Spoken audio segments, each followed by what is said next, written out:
परमेश्वर को प्रणाम करूं परमात्मा सदगुरुदेव संयमी जीवन के सहयोगी साथी मंडल जिन्होंने हमारे जीवन के हर पांच में खुशियां भरी अनंत अनंतकारी परम पूज्य आदरणीय श्री ब्रह्मा जी महाराज जिन्होंने करुणा भरे हृदय से हमारे हाथ थाम कर हमें सद्गुरु के चरणों में समर्पित किया। अनंत अनंतकारी परम पूज्य आदरणीय मेरे संसारी स्वर्गस्थ पिताजी एवं स्वर्गस्थ माताजी महापुरुषों को सुनने के लिए आए हुए दीवान प्रिय आप सभी के भीतर में विराजमान भगवान आत्मा को मेरा प्रणाम। महापुरुषों को सिर्फ सुना नहीं जाता, स्वीकारा जाता है। पूर्ण स्वीकारा नहीं जाता तो थोड़ा थोड़ा हमारे जीवन में उसको स्वीकारना है। तो इन पर्वों की महिमा है। सुनकर प्रदूषण पूरे कर दे तो सुना अनसुना रह गया। आज परवाधिराज पर्युषण पर्व का तीसरा सूर्योदय हे सम्यक दर्शन की विधि बताने वाले परवादिराज करुषण पर्व सातवें मंडल आपका हार्दिक हार्दिक स्वागत करता है। है इंसान से ईश्वर बनाने की विधि बताने वाले परवादिराज करुषण पर्व नासिक रोड श्री संघ आपका हार्दिक स्वागत करता है। हे परमात्मा में लीन कराने वाले करुषण पर्व समस्त मानव जाति आपका हार्दिक हार्दिक स्वागत करता है।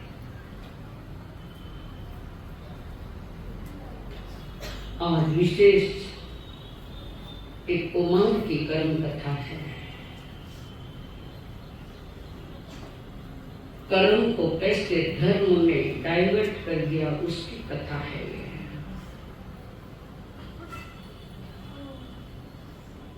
जब से देव की महारानी ने अरिष्ट ने भगवान से सुना कि वे 6 अंगजात जो बद्दीपुर नगरी में बड़े हुए, ये 6 के 6 अंगजात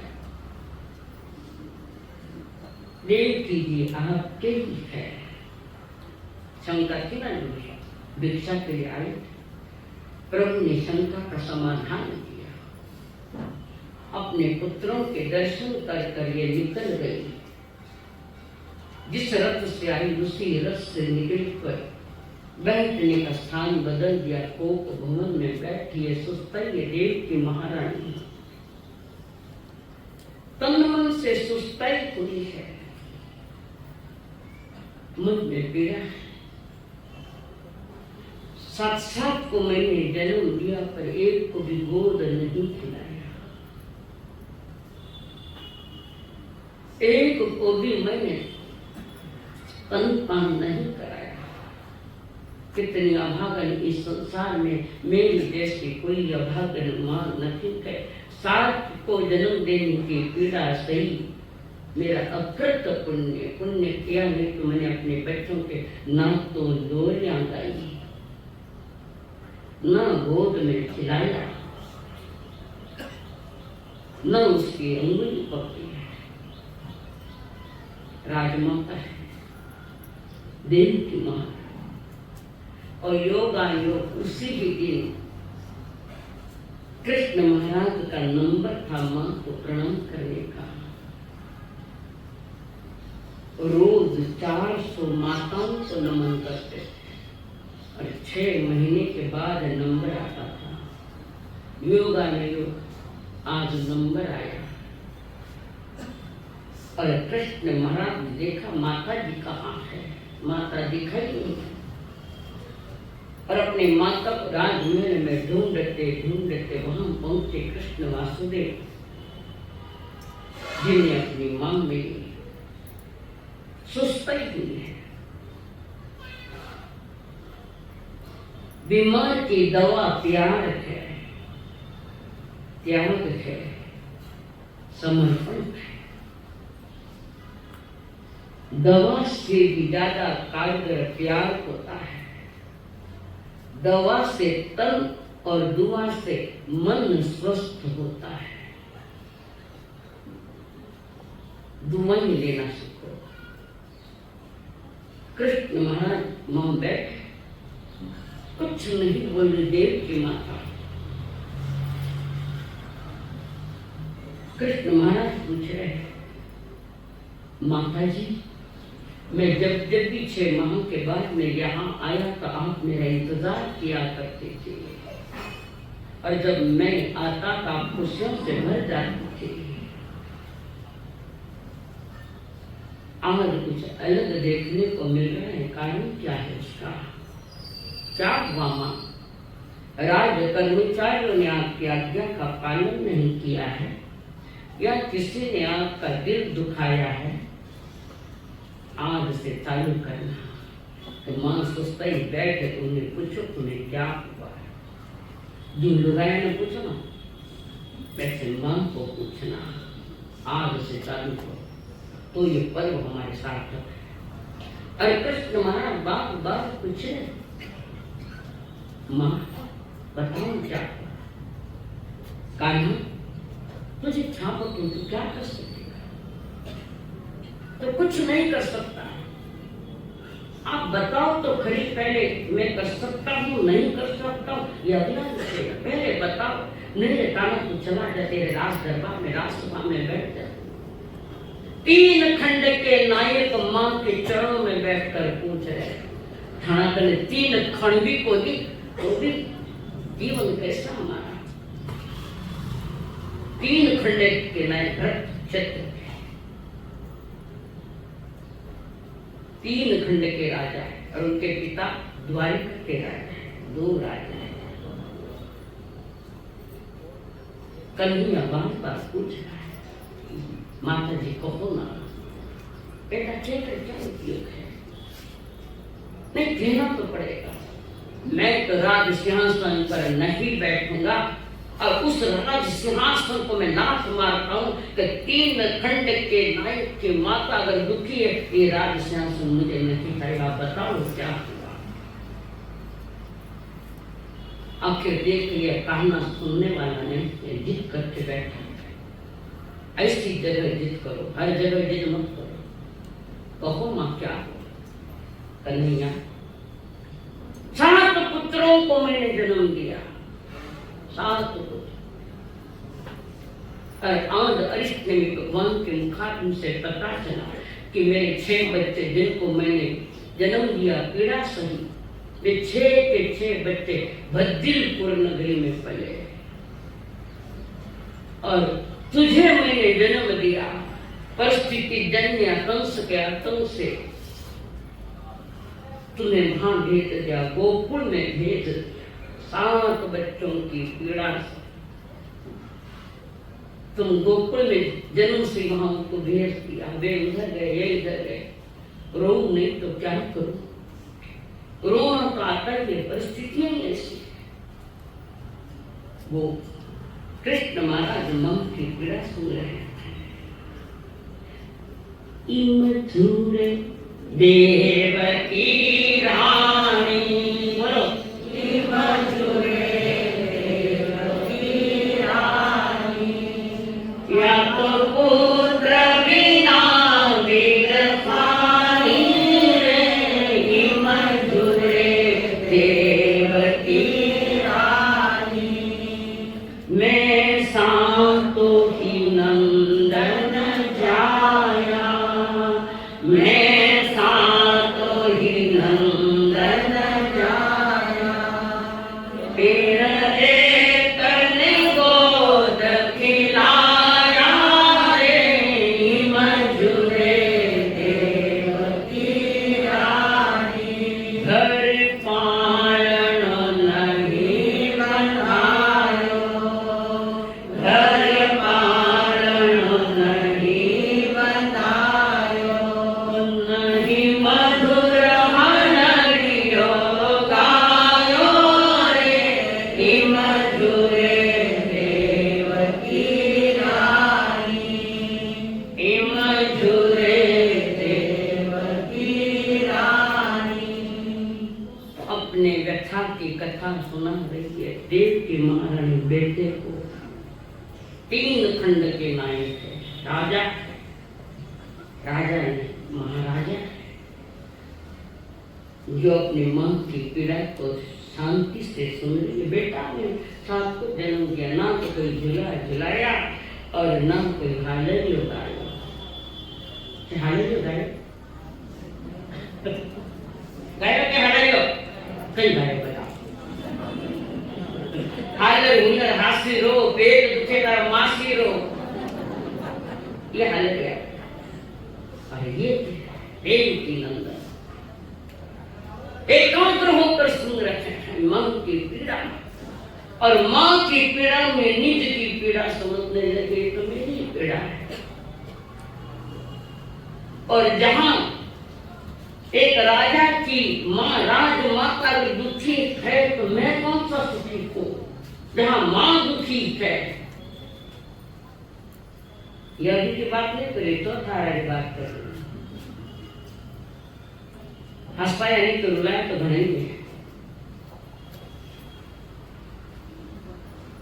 हमारी मानसिक विकृतियां इतनी बिगड़ चुकी है कि माँ का एक आधा दुख भी निवारण करने की योग्यता हमने पाई न थी और उस पर मनन भी किया नहीं। और ये देव के मरण की पीड़ा सुन रखे कृष्ण वासुदेव भावी तीर्थंकर की आत्मा कान्हा सही है, मैंने झुला भी झुलाया न गीत गाए। हर भाई की इच्छा होती है, हर भाई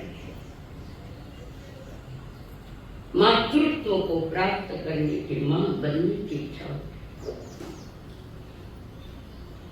और सोचती कि पुत्र प्राप्त होगा तो गीत गाऊंगी, हालेलुया सुनाऊंगी, झूला में झूलाऊंगी। बच्चे के जन्म के पहले ही तैयारियां हो जाती है बच्चे के,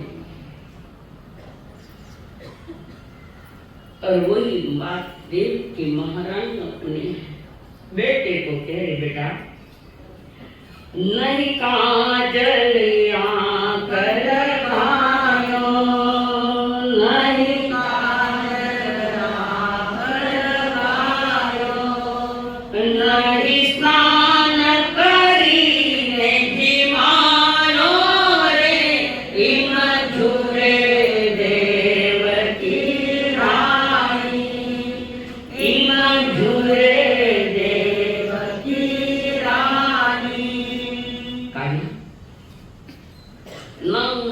बच्चों को ना तुझे मैंने ना तो स्नान करे, न काजल लगाया, न चांद तारे निकाले, न अपने हाथों से मैंने कुछ खिलाया,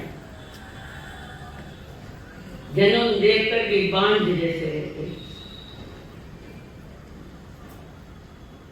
श्री कृष्ण वासुदेव अपनी मां के पीड़ा को अच्छी तरह से समझ गए और माता को प्रणाम किया और मां को प्रणाम करके मां को वचन दिया, मां मुझे एक छोटा भाई हो, ऐसा पुरुषार्थ करूंगा। और मां के चरणों को स्पर्श करके सीधे निकल गए। कहाँ गए? राज सिंहासन माथे बैठे। बहुत चाला सुपुत्र हो तो कन्हैया जैसा, कन्हैया सीधे निकले मां की पीड़ा का निवारण करने के लिए और मां के मन में खुशियां भराने के लिए सीधे औषधशाला में गए और तेले की तपस्या की। वासुदेव तपस्या नहीं करते, परंतु 3 दिन बिना खाए रहे, 3 दिन करनिया अगर क्या है तो त्याग प्रत्याख्यान नहीं कर सकते। और प्रत्याख्यानी चौपड़ी का उदय है मोकनिकरण में, वहां बैठे उपवास का 3रा दिन निकल गया। 3रा दिन बैठे औषधशाला में मां को खुशियां भराने के लिए 3रा दिन भूखे रहने का 3रा दिन। और 3रा दिन आया और हरंग में से देवता सामने खड़े हैं। उन्हीं की साधना की थी, हरंग में से देवता की साधना की थी। और हरंग में से देवता ने कहा, अहो वसुदेव जी बोलो हमारे लिए क्या आज्ञा है। कितना उपवास, देवता सामने खड़े रह गया। अब हमारा समझ करा तो भी कोई आगे नहीं। 3रे दिन में देवता आते और शास्त्रों में आंगनों में श्रावक के लिए 3 क्या तपस्या है ही नहीं। और वो तपस्या कौन सी? मोक्ष मार्ग की भव कोयम संचिम कमम तौसारी के उत्तराध्याय के अनमोल बोल। 3रे दिन हरण गले से देवता आकर खड़े हो गए। ये भ्रमणपति जाति के दिन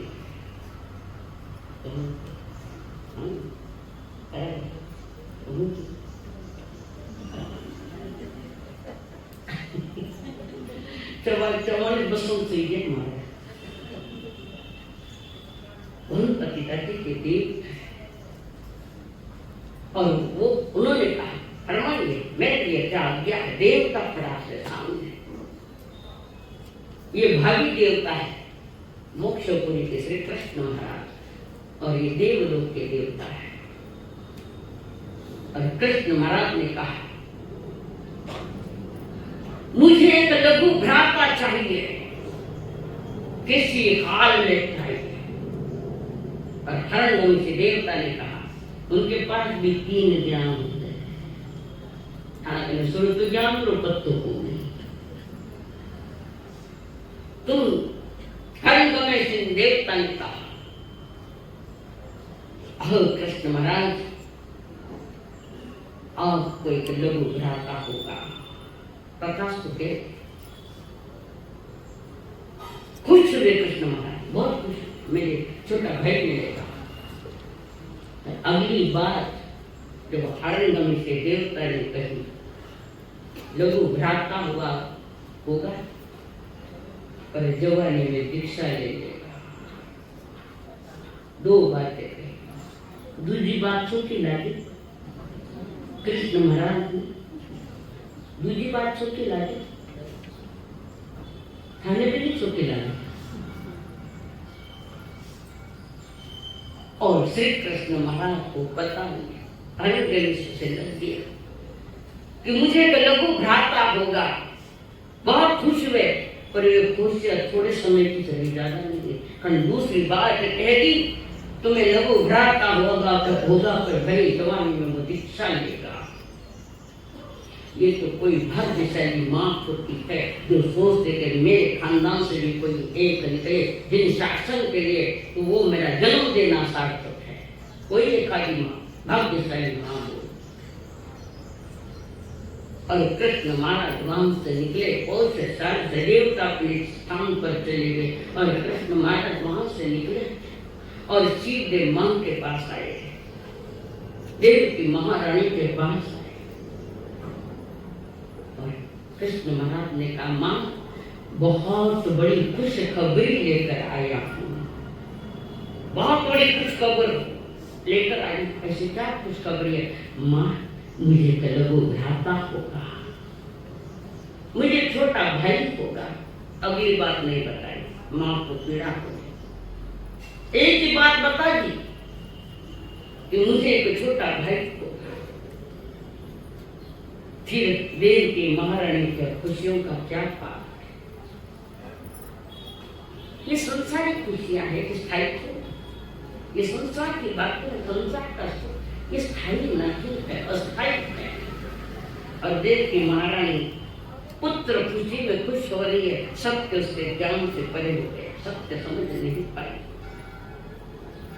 कारण संसार मोह की छाया में आ गया है पूरा। मोह में डूबा हुआ इंसान सत्य कैसे जान सकता है?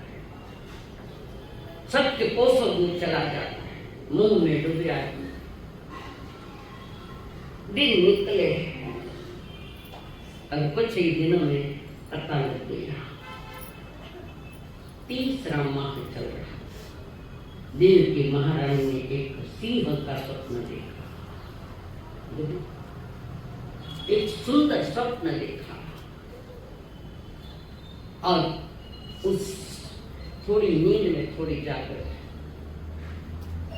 और निद्रा। खानी निद्रा कैसे? भेष पसरे जो पसर दिन को उठे तो नहीं।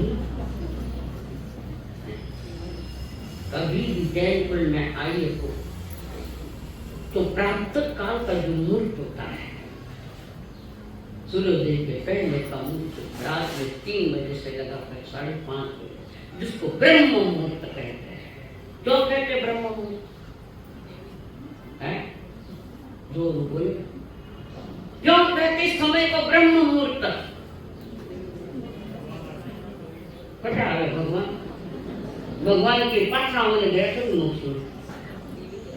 ये ब्रह्म मुहूर्त इसलिए माना गया, वैदिक दर्शन में भी माना गया, हमारे यहाँ भी माना गया कि मध्य रात्रि में 3 बजे के आसपास जहाँ जहाँ संत मुनिराज, जहाँ जहाँ ऋषि मुनि है, पहाड़ों में है, पर्वतों पर है, गुफाओं में है, जहाँ भी है, वे सवेरे मध्य रात्रि में 3 बजे उठ जाकर अपनी साधना करते हैं।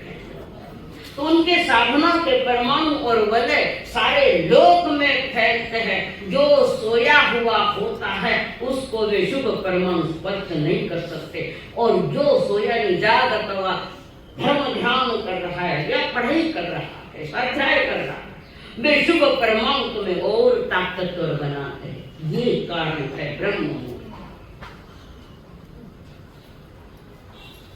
स्वप्न देख के देव की महारानी उठी और अपने पति देव को बात रखी, मैंने ऐसा स्वप्न देखा।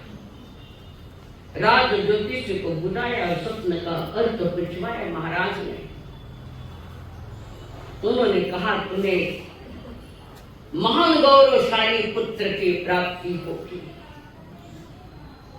जिसकी छाती 10 दिशाओं में फैलेगी और वो भव्य आत्मा होगी।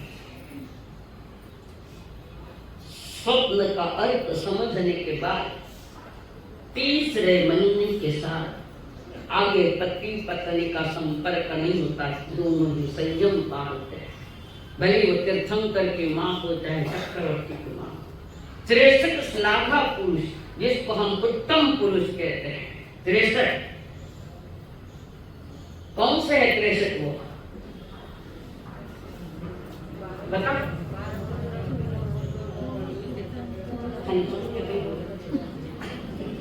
क्योंकि हम सुनते ही नहीं, कई बोले 24 तीर्थंकर, 12 चक्रवर्ती, 9 वासुदेव, 9 प्रतिवासुदेव और 9 बलदेव, जिसको हम राम कहते हैं। बड़ी साधु बना, उसमें दशरथ पुत्र वो भी एक राम है, और 8 ये 63 उत्तम पुरुष, सभी के सभी भव्य आत्माएं, समझ न सके मोक्ष देने वाली आत्माएं।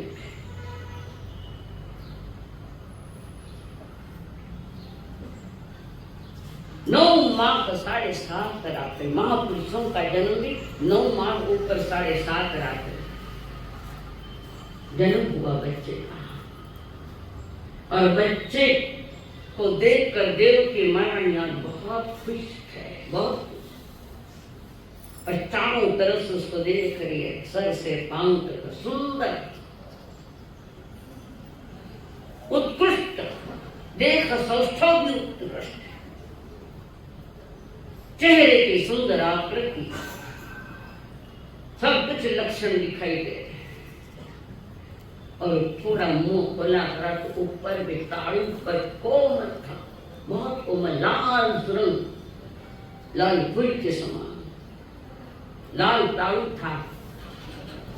ऐसा ताड़ू हाथी का होता है, तो उनका नाम रखा गज सुकुमार कुमार नाम रखा। सबका लाडला, सबका प्यारा बना।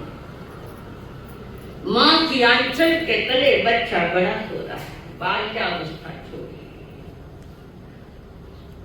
पिता की गोद में बैठकर किलकारियां भी करता है। पिता के साथ बैठकर बच्चा गज कुमार अपने पिता की अंगुली पकड़कर सारे घूमता है राजमहल में। धीरे धीरे बड़ा हुआ। बड़ा होने के साथ उस जवान की अवस्था में लगभग 15-16 वर्ष का लगभग, और पता चला गांव में घोषणा कर दी कि नगरी के बाहर अरिष्ट नेमी भगवान पधारे हैं। सभी नगरी के लोग निकले हैं अरिष्ट नेमी भगवान के दर्शन के लिए।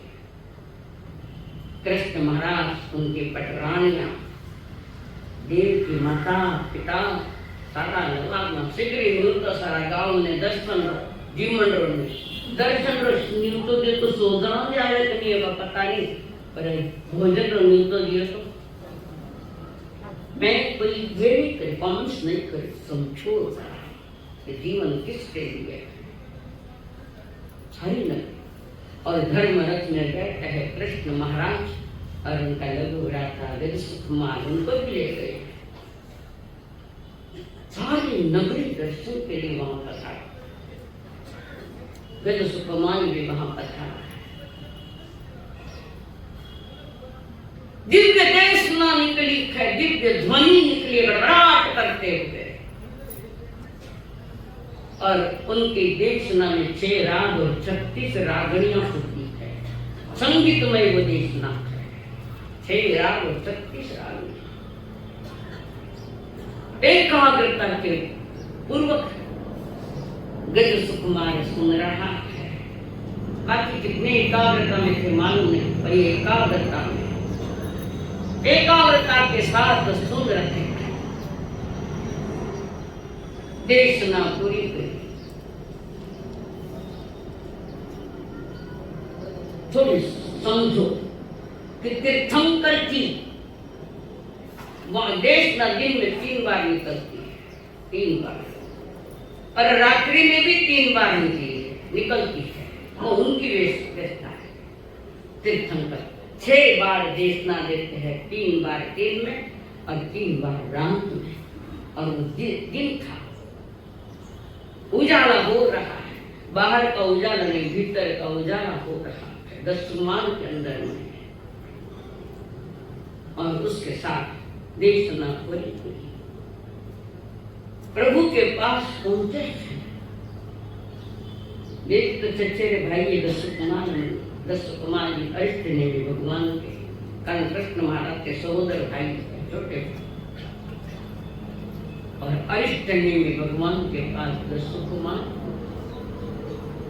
सदगुरुदेव क्या अमृतवाणी मैंने सुनी, मेरे रोम रोम में छा गई, मेरे खून के कतरे कतरे में छा गई अमृतवाणी, मधुर बांसुर बजी।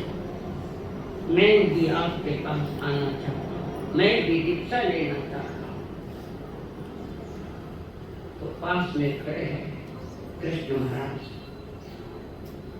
दूसरी बात उन्हें याद आई कि हरणगमी से देवता ने बात कही थी कि तुम्हें लघु भ्राता होगा, पर जवानी में इच्छा लेगा।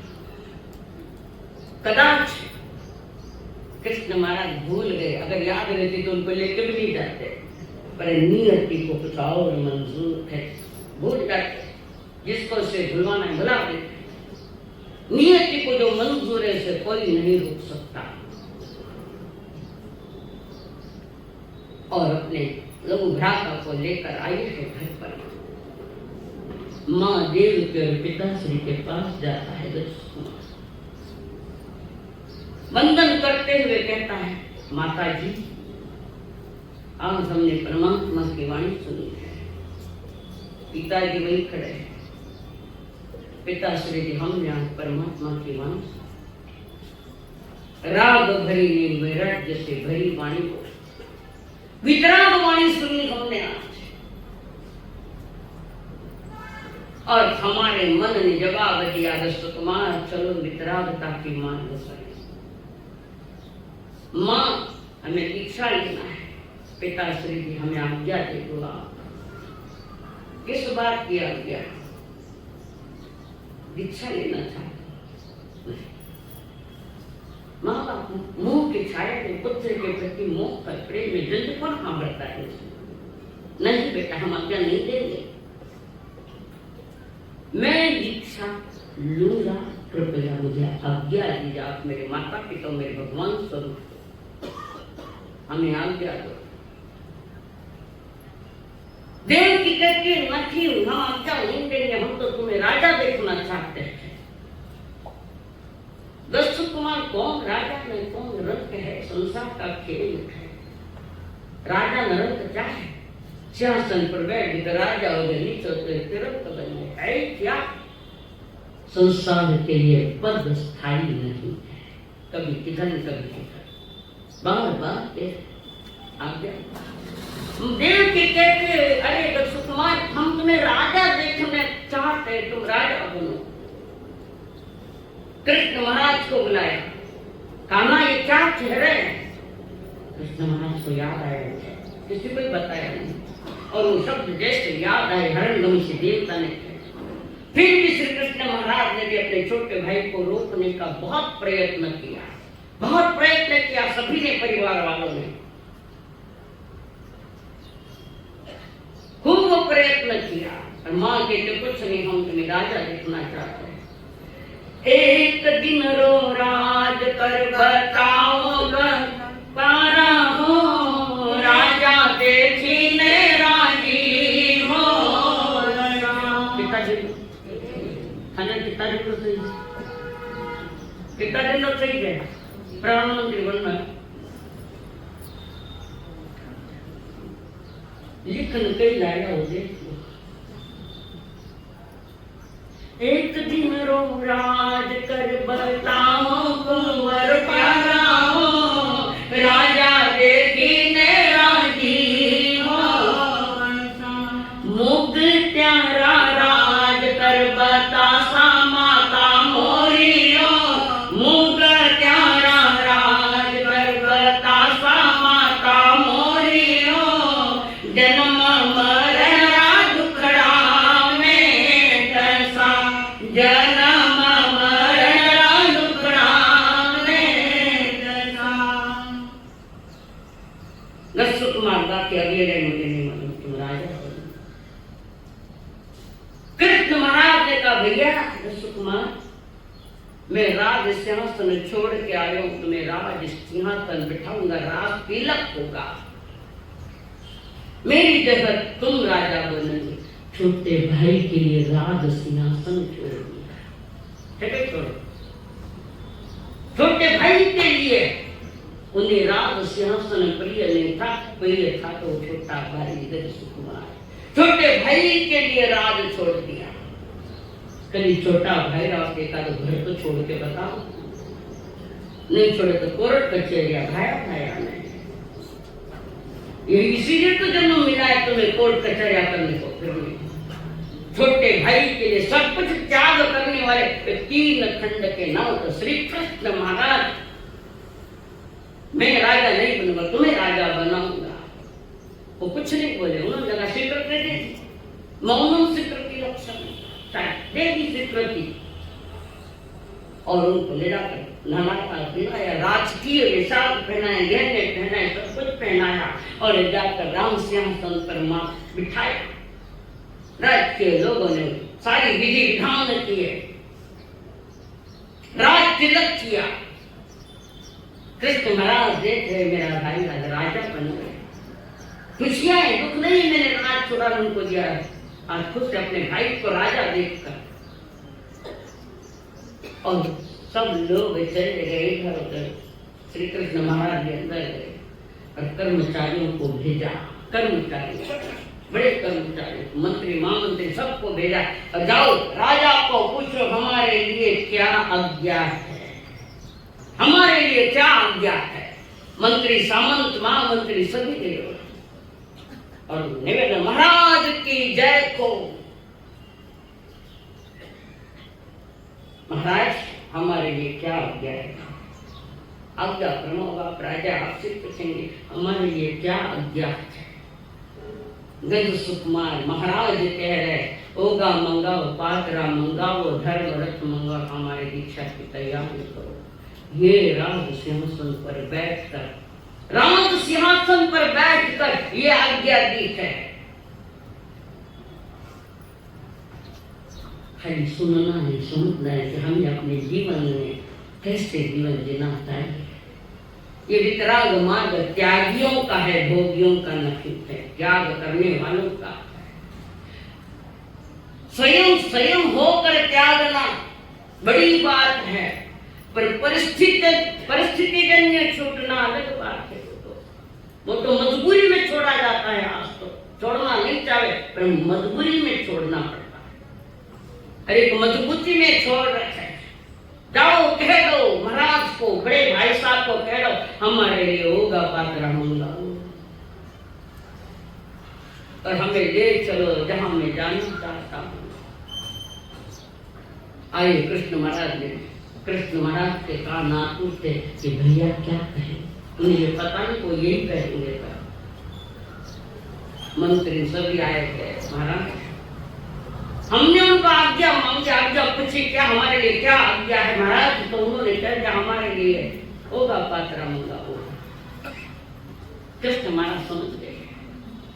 हरण ने भी देवता ने कहा था वही बात यहाँ आ गई, तो ये मांगने वाले नहीं हमारे पाया अपने माता पिता को सबको समझा दिया और द्वारिका नगरी में ऐलान कर दिया, कृष्ण महाराज के लोग भ्राता गज सुकुमार जी दीक्षा की तैयारियां हो रखी है। राज भंडारी वाले को कह दिया भंडार खोल दो सब, और सारी नगरी सुनती रही कृष्ण महाराज का लघु भ्राता की जवानी में आ गया।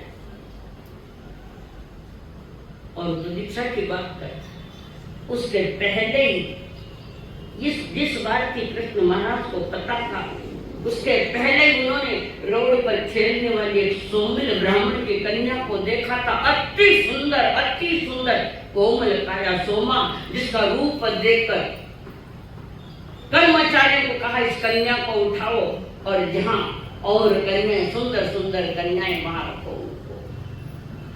और उस जमाने में जिसकी लाठी उसकी भैंस, और जाकर कह दिया महाराज को कि सोमा को अपनी यहाँ लेकर आए। फिर बात हुई सोमिल ब्राह्मण के साथ और कृष्ण महाराज ने बात कर दी कि तुम्हारी कन्या की सगाई मेरे लोग भ्राता के साथ होगी। कैसे वैराग्य से बचाने के लिए सारा खेल कृष्ण महाराज ने खेला। जो असंभव है उसको कैसे संभव हो। एक बार परमात्मा की वाणी सुनी थी, पहली बार पहली बार सुनी, और परमात्मा की वो पवित्र वाणी ने इसमें वैराग्य रंग में भर दिया और ऐलान कर दिया कृष्ण महाराज। सारा लगा निकला राज घराने का एक बच्चा, एक मां, राज घराने का पुत्र दीक्षा की तैयारी। हजारों जन्म मेरी के बीच में धर्मरथ निकले, सारे के सारे चल रहे हैं, सभी के सब राजघराने के सभी लोग पहुंचे हैं जहां इतने भगवान विराजमान। समूह शरण के निकट वो रथ आया, सभी रथ से उतरे हैं और वहां पहुंचे जहां इतने भगवान विराजमान। वहां अपने छोटे भाई को कोख में लेकर वहां गए, कंधे पर बिठाया, 3 कंधे अपने छोटे भाई को कंधे पर बिठाया और प्रभु के सामने खड़ा किया। प्रभु, ये मेरा लघु भ्राता है, मैं इसके साथ जी जान से प्यार करता हूं। एक समय भी ऐसा नहीं था कि मैं अपने लघु भ्राता के साथ नहीं, मेरे सांसों में बसा है, मेरे रोम रोम में बसा है मेरा छोटा भाई। हमारी इच्छा नहीं, राजघराने के किसी भी व्यक्ति की इच्छा नहीं कि सुकुमार दीक्षा ले, पर मेरा छोटा भाई नहीं मान रहा, बिल्कुल ही नहीं मान। हम हार गए, सभी हम हार गए। पता नहीं क्या, पता नहीं किसने समझाया, किसने क्या, पता नहीं तुम कहीं कर दिया। अब खानी भाषा है नहीं,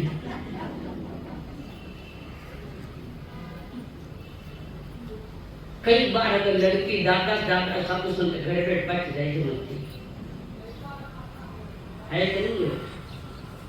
एक संकल्प लो, मेरा परेशान नहीं, कभी कोई किसी के पास दीक्षा लेना चाहता है उसको रोकना मत, 7 पीढ़ियां जरूर। कई माता ऐसी उन्होंने अपने बच्चों में वैराग्य भरा और वह दीक्षा पढ़ा।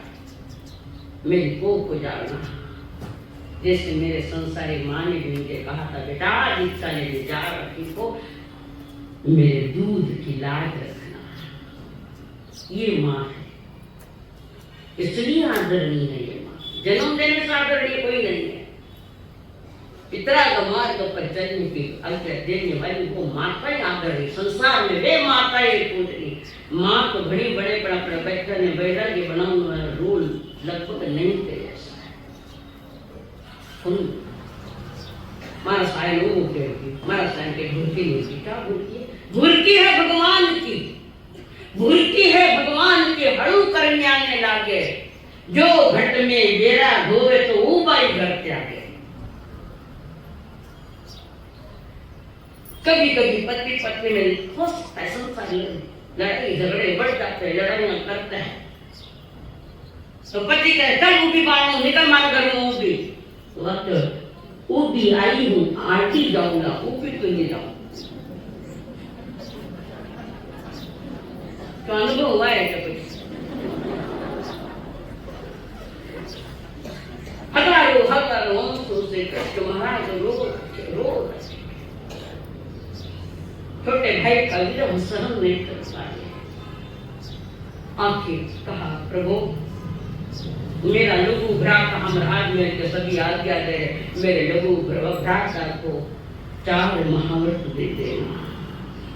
दूसरे तीर्थंकर से 23 तीर्थंकर के जो भी शासन है वहाँ 4 ही महाव्रत है, तो 5वां नहीं है, चौथा और 5वां एक कर दिया है। नारी को परिग्रह के रूप में स्वीकारा। ये तो धन्य भगवान महावीर जिन्होंने 5 महाव्रत की पुनः परंपरा चलाई, पहले और अंतिम तीर्थंकर। परिग्रह के रूप में नहीं देखा नारी को।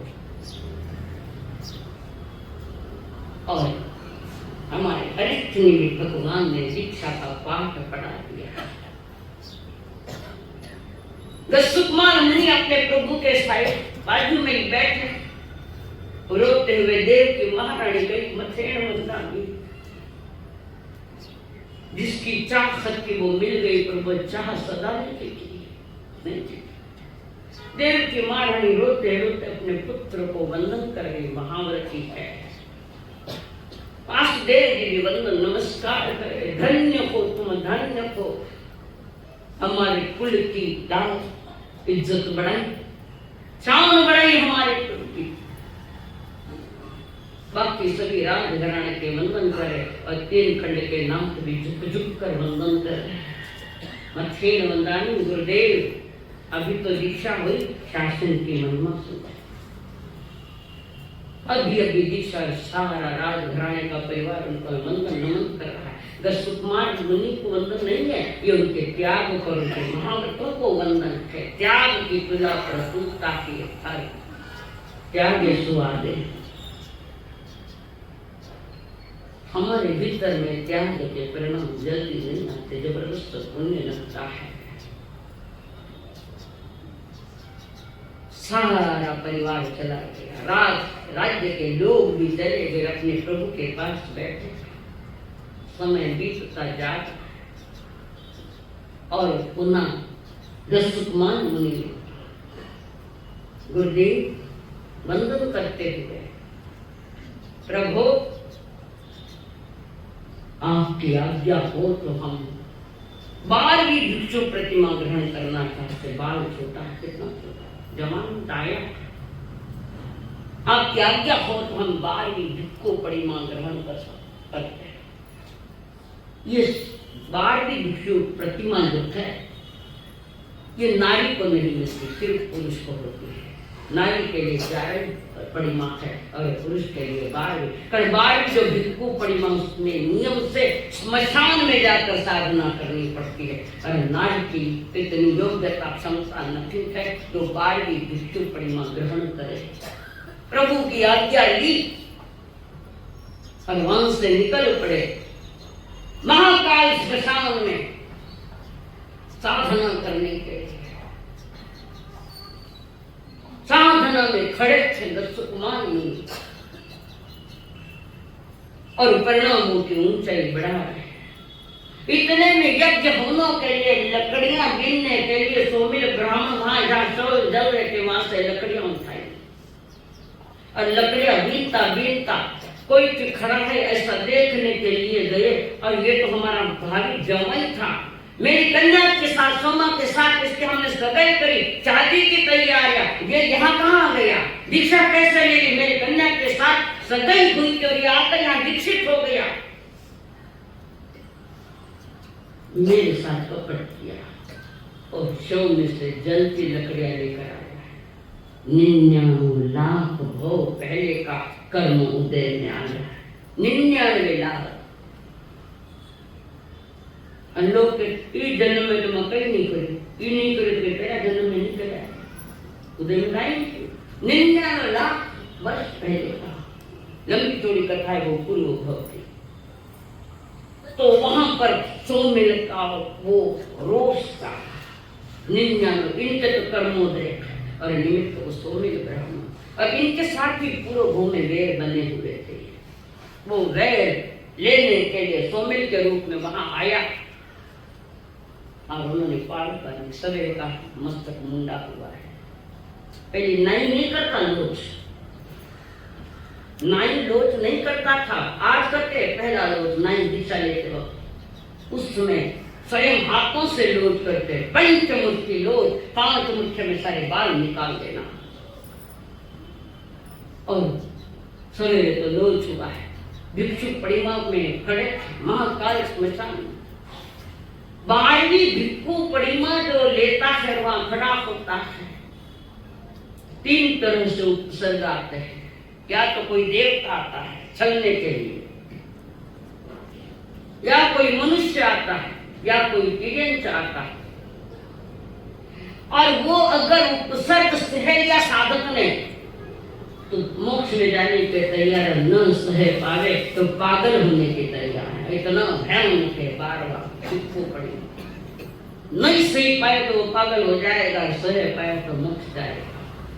तो वो अंगारे लाकर यहाँ रख दिए, अनुभव करो कि मैं स्वयं गत सुकुमार मणि, तुम अनुभव करो अपने पर, मैं खड़ा हूँ ध्यान में, गत सुकुमार मणि बनकर मैं खड़ा हूँ और मेरे सर पर सवेरे लोच हुआ और किसी ने अंगारे लाकर क्या पीड़ा हुई। इमेजिन करो, अनुभव करो कि क्या पीड़ा हुई होगी। दुनिया देखती है उनको बहुत पीड़ा, खिचड़ी जैसे सर खतबत करने लगा। ये दुनिया की नजरों का चिंतन है, अगर उसको मान मनी उस पीड़ा का अनुभव नहीं कर रहे, अपने ज्ञाता दृष्टा का अनुभव कर रहे। 2 घोड़े पर सवार नहीं हो सकते, एक तो बाहर का अनुभव आएगा, नहीं तो अंतरात्मा का अनुभव आएगा, ये निश्चय की बात है।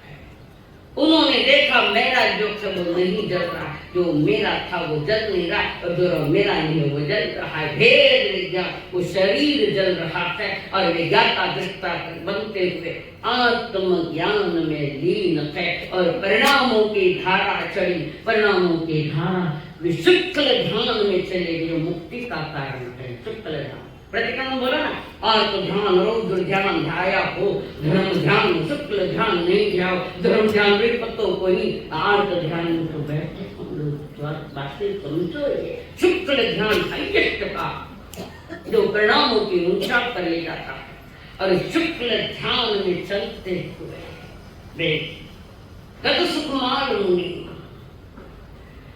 शुक्ल ध्यान की ज्योति जलाई थी, शुक्ल ध्यान की ज्योति जलाई थी। गज सुख माल मुनीश्वर ने शुक्ल ध्यान की ज्योति जलाई थी।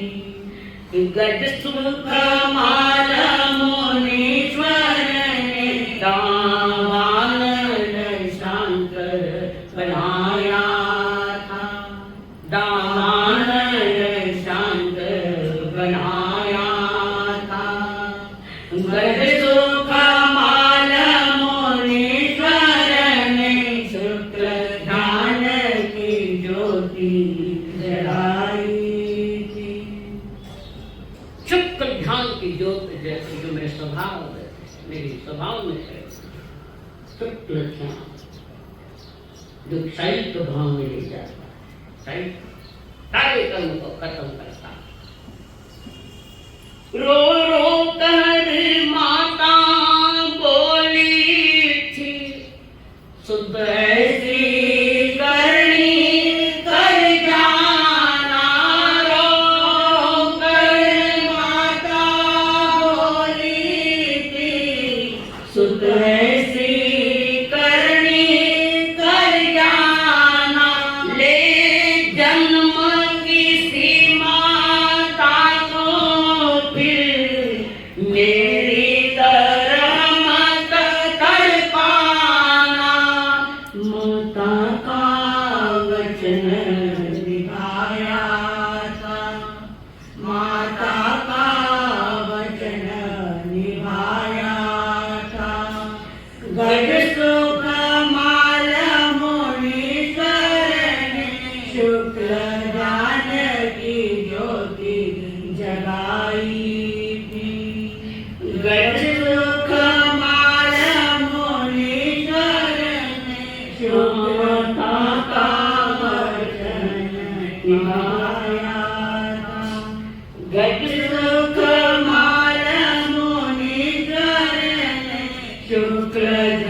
लिया पुत्र से कुमार से, बेटा आज मैं रो रही हूँ, तुम जाने भविष्य में किसी माता को मत रुलाना, मैं पीड़ा से भरी हूँ, मैं रो रही हूँ, तुम मत रुलाना।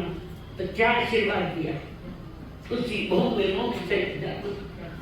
आज मैं रो भविष्य में और कोई माता नहीं रहे, ऐसी करनी करना। माता का वचन निभाया था, माता का वचन निभाया था,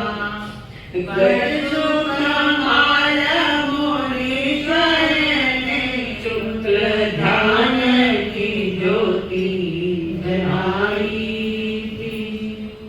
माँ को दिया गया वचन पूर्ण निभाया, जलता गया, सिर्फ शरीर नहीं जल, कर्म भी जल गए, कर्म भी जल गए। परिणामों की ऊंचाई चली, अंतरंग परिणाम विकास की ओर चलते चलते केवली बने, अगली कोई सांस लेने मोक्ष पठा है। 90 के 90 जी केवल ज्ञान के बाद ना तो कहीं विचरण किया, ना कोई तपस्या की, ना कोई अगली सांस ली, केवल ज्ञान और मोक्ष, केवल ज्ञान और इस नाम में अंत कर, आखिरी सांस में अंत कर दिया, जन्म का अंत कर पधार गए जहां जाना था, जिसके लिए आए थे, अपना मंजिल को प्राप्त कर लिया। सवेरे सवेरे सारा लवारिमा पुनः पहुंचा है। अरिष्ट ने भगवान के पास निकल रहे तो रास्ते में उन्होंने हाथी के ओहदे पर चल रहे थे, कोई बूढ़ा एक ईंट उठाकर अंदर रख रहा था। बूढ़ा था, उठाया नहीं जा रहा था, पर पेट के खाते एक ईंट उठाया। इतने में श्री कृष्ण महाराज हाथी के ओहदे से जा रहे, उन्होंने देखा वो बूढ़ा इतनी ऊंचे उठाकर कैसे ले जाएगा। देवकी नंदन श्री कृष्ण महाराज ने हाथी के ओहदे पर झुक कर एक ईंट उठाई और वहां रख दी। तो सारा लवाज में सभी ने वो अनुकरण किया है, सभी ने अनुकरण किया है। घंटों का काम मिनटों को, एक बूढ़े व्यक्ति को सहायता देने वाला देवकी नंदन श्री कृष्ण महाराज, पुत्र हो तो कन्हैया जैसा। आगमों में 4 प्रकार के पुत्रों की चर्चा है। वे 4 प्रकार के पुत्र अनुजाते, पिता के समान ही पुरुषार्थ करने वाले, जैसे भरत महाराजा के पुत्र महायश सूर्ययश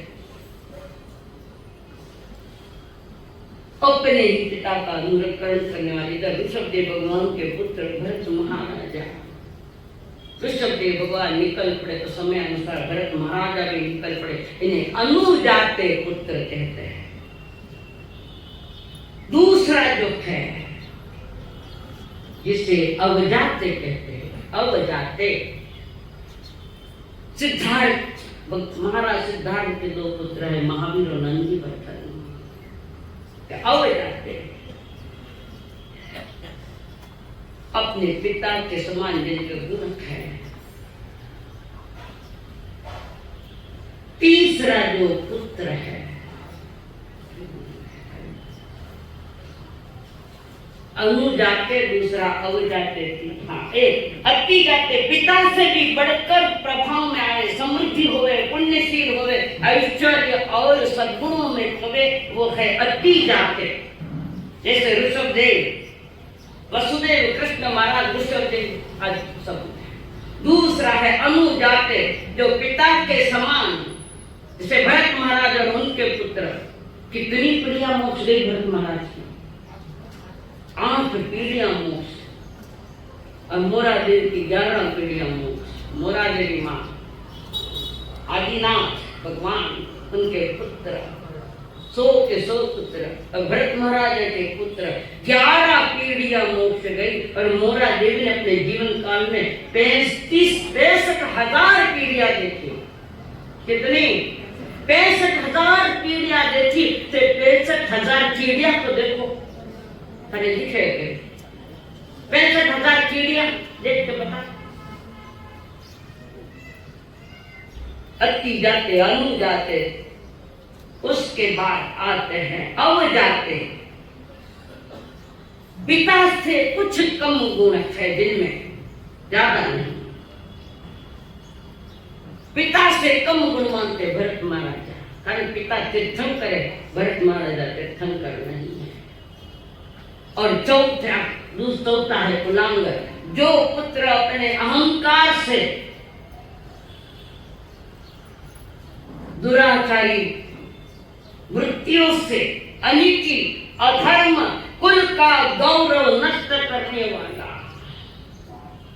साथ में 7 पीढ़ियों को दाग लगाने वाला पुत्र, वो महाभारत का दुर्योधन, वो कंस, ये कुलांगर कुल की कीर्ति को दाग ही दाग लगा रहे। कुल की कीर्ति को काली मां लगाने वालों की आज दुनिया में कमी नहीं, पर कुल की कीर्ति में 4 चांद लगा रहे ऐसे पुत्र मिलना कोई कृष्ण महाराज जैसा। श्रीमद् भागवत में भी 10 प्रकार के पुत्र बताए। कितने? 10 प्रकार के, जिसमें प्रमुख 4 की बात करें। लेनदार पुत्र, लेनदार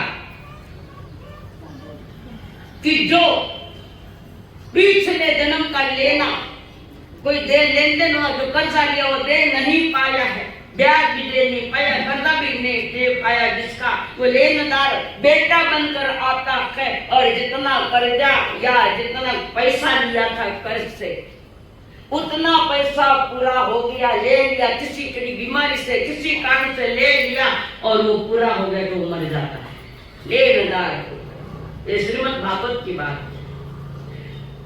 दूसरा है दुश्मन पुत्र, पिछले जन्म का जो दुश्मनी है, चाहे दोस्त हो, चाहे भाई भाई हो, चाहे अड़ोसी पड़ोसी हो, पिछले जन्म का जो दुश्मन बनकर आया है, श्रेणी और कौनिक, ये दूसरे प्रकार का रोज 100 कोड़े श्रेणी महाराजों को मानने वाला है उनका पुत्र कौनिक। 100 कोड़े जेल में डाला बाप को, रोज 100 कोड़े मारने वाला ये पुत्र कौनिक। मैं अकबर बादशाह ने औरंगजेब को भी जेल में डाला, नाम याद नहीं, शाहजहां और बाप बेटे बाप को जेल में डाला। इतिहास पढ़ा हो तो मालूम। आज भी है, नहीं ऐसा थोड़ी है। बेटा बाप के लिए अलग एक कमरा रख देता, यहाँ रहो, उस बच्चे को शर्म नहीं। संसार में नाव कमाने के लिए कई जन्म बीत जाते हैं, गंवाने के लिए तो एक क्षण ही काफी है, एक ही समय काफी है। वो तीसरा है उदासीन पुत्र, माता पिता के सुख का तो कोई ख्याल नहीं, ना उससे कोई लेना देना है। माता पिता से कोई लेना देना नहीं, ना सुख देता है ना दुख देता है। बस माता पिता जन्म के है वहां तक ही उनका तरीका है उनका। परंतु जैसे ही शादी होती तो माता पिता को छोड़कर निकल जाता है पत्नी को लेकर। क्या करोगे आप, कैसा व्यवहार करोगे? सुनो उस कृष्ण महाराज को खाली काम से नहीं, हृदय से सुनो। जीवन बदलने की प्रक्रिया पर ये पुरुषार्थ कराने के लिए पुरुषार्थ पर्व आए। और चौथा सेवक पुत्र, जो रात दिन अपनी माता की सेवा करता है। पिछले जन्म में किसी उस बाप ने किसी की सेवा की तो इस जन्म में ऐसा पुत्र मिला कि रात दिन माता पिता की सेवा करने वाला श्रवण बाण, तुम्हारे देश का बच्चा है, धरती का पुत्र है। ऐसे आज भी मिल सकते हैं, नहीं मिले ऐसे थोड़ी मिलते हैं, आज भी मिल सकते हैं। पर चंद रात दिन सेवा करने वाला, कन्हैया जैसा बेटा, अपने माँ के हर दुखों का निवारण करने वाला सेवक जैसा बेटा, 3 घंटा नाच और माँ की सेवा में बैठा। राम भी पिता की आज्ञा पर वनवास निकला है। आज तो बच्चे बाप को बाहर निकाल रहे, वहां बाप ने बेटे को बाहर निकाला है। पिता की अनुसार वन में जाने वाला बेटा भी इस धरती का पुत्र है। 63 नागा पुरुष में राम जी है।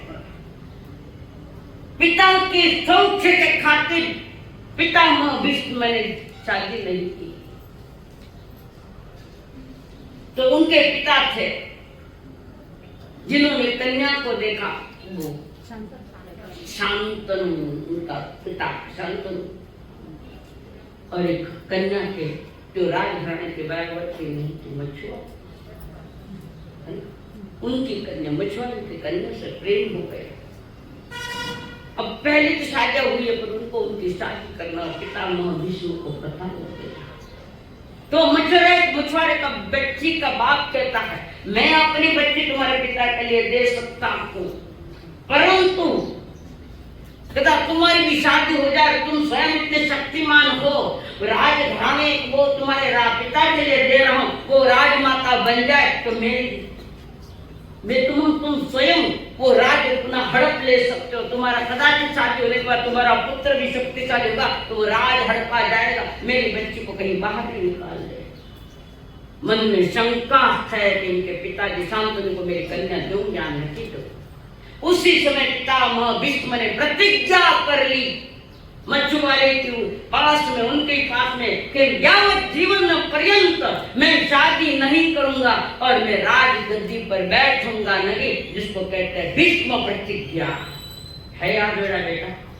पुत्र हो तो भरत जैसा, पुत्र हो तो कन्हैया जैसा, पुत्र हो तो श्रवणबाण जैसा, और पुत्र हो तो पितामह भीष्म जैसा, जो माता पिता की राज्य सेवा करने।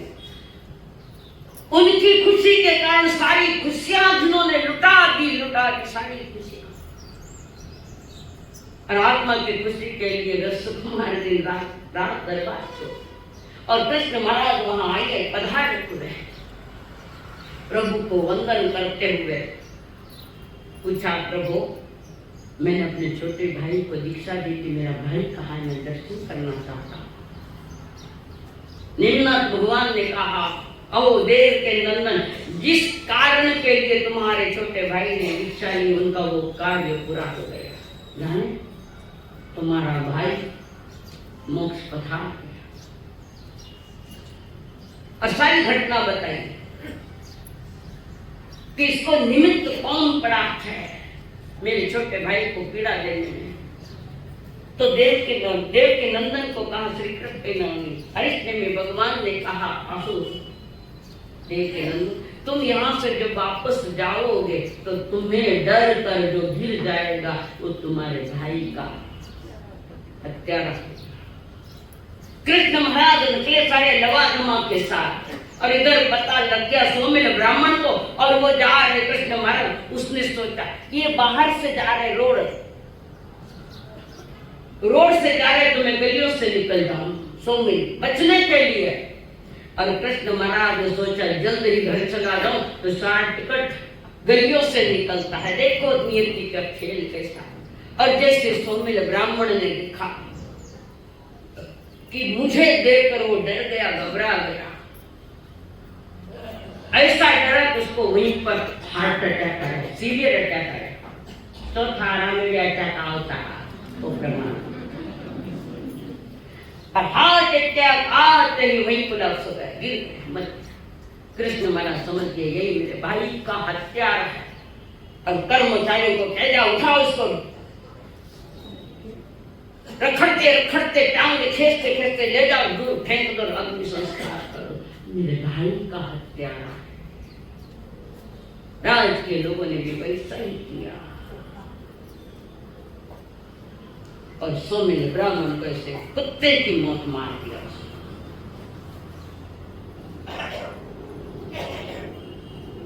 आज का वर्णन बहुत कुछ हमें इशारे कर रहा है कि एक तो उस समय देवता खुश हो जाते हैं, जो मांगते वो मिल जाता है,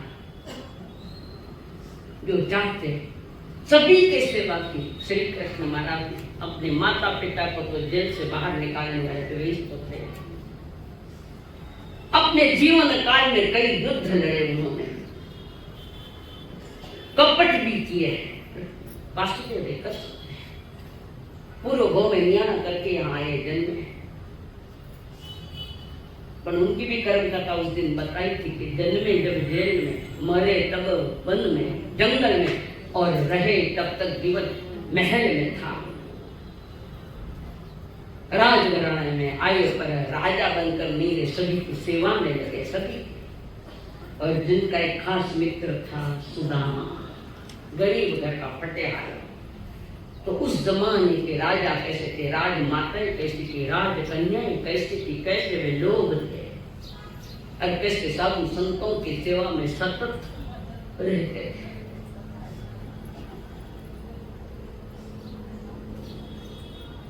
ज्ञानी पुरुष, महापुरुष जो कह रहे थे तुम वैसे बनो, उतना तो नहीं बन सकते पर कम से कम थोड़ा थोड़ा तो बन सकते हो। हर दिन इस तरह बिताओ कि रात को चैन से सो सको। हर दिन ऐसा बिताओ कि रात को चैन से सो सको। हर रात इस तरह बिताओ कि उठो तो चेहरे पर ताजगी हो। किरा किरा मुंडा माते ताजगी रहे उठे। कल काट में मुंडो देख जो उठो जना पच मनाएं के। हर रात इस तरह बिताओ कि उठो तो चेहरे पर ताजगी हो। जवानी इस तरह बिताओ कि बुढ़ापे में पछताना ना पड़े। जवानी इस तरह बिताओ कि बुढ़ापे में पछताना ना पड़े। और बुढ़ापे को ऐसा इस तरह बिताओ कि किसी के सामने हाथ फैलाना न पड़े। संकल्प हो हमारा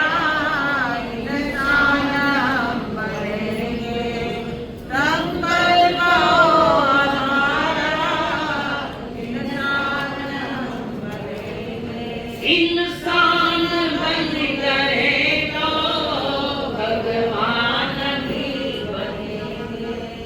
इंसान बन गए तो भगवान भी बनेंगे। संकल्प हो हमारा इंसान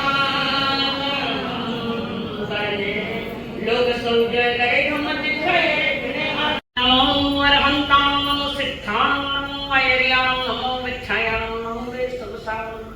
ऐसो पंचन मुक्तारो सब काम प्रणासन मंगलामंत शब्द सिंह परमं हवै मंगलम। चैता भारवासम चक्रवर्ती महेन्द्र संति संति करे पत्तो गई मंत्रम। नमो रंसनस्व नमो नारस्व नमो चरितस्व नमो तवस्व गुरुदेव की आज्ञा। चत्तारि मंगलम अर्हंता मंगलम सिद्धा मंगलम साहु मंगलम केवली प्रणतु मंगलम। चत्तारि लोकोत्तम अर्हंता लोकोत्तम सिद्धा लोकोत्तम साहु लोकोत्तम केवली प्रणतु लोकोत्तम। चत्तारि शरणं प्रवज्यामि अर्हन्ते शरणं प्रवज्यामि सिद्धे शरणं प्रवज्यामि साहु शरणं प्रवज्यामि केवली प्रणतं धम्मं शरणं प्रवज्यामि। एक साथ प्रभु शरण। अनंतो का शरण, सिद्धों का शरण, साधुओं का शरण, केवली स्वरूपी दया धर्म का शरण। चार शरण दुख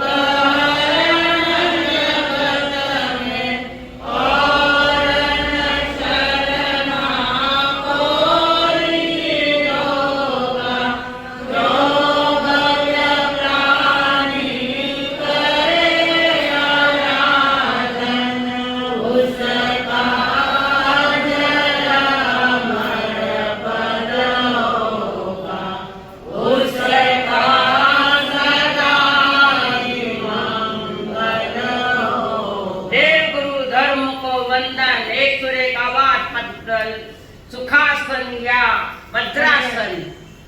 एक सूर्य का वार